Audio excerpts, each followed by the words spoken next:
est un ouvrage qui correspond à un hommage, je dirais, à Claire Villiers et à des amis qui sont malheureusement décédés du cancer du sein.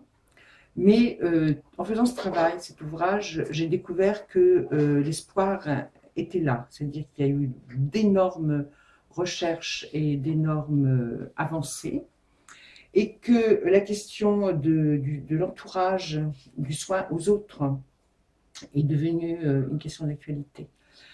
Alors, le livre traverse plusieurs villes en France. Je dirais d'abord Paris et l'Île-de-France, et particulièrement les Hauts-de-Seine, puisque c'est là que j'habite. J'habite à Gennevilliers, et donc il y a toute une dynamique autour du centre municipal de santé.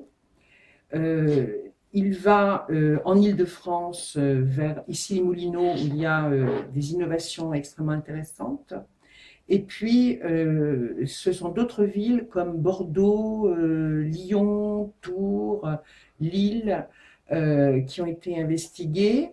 Et la campagne du mois rose, qui est au mois d'octobre, est significative donc de cette avancée.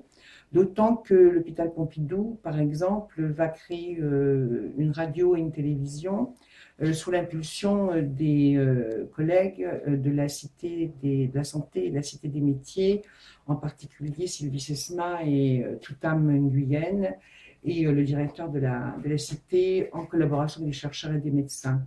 Évidemment, l'ouvrage va tracer d'abord un aspect médical et un aspect soin, mais aussi un aspect esthétique, beauté, et là, le Codes de Tours, avec la Fondation L'Oréal, a une grande importance. Et puis, je dirais que la question du maintien dans l'emploi et du retour à l'emploi a été posée avec beaucoup d'intérêt.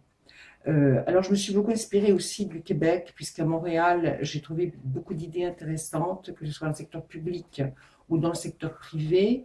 Dans le secteur privé, c'est la Maison de l'Espoir, qui était l'initiative de M. Lou Adler et de son épouse. Et puis, à l'hôpital public, c'est Virage, qui est impulsé par Carole Bourgon. Tout cela m'a permis de rassembler, évidemment, et c'est pas fini, hein, c'est toujours inachevé ce genre de travail, mais je dirais 40 contributions sur le plan international.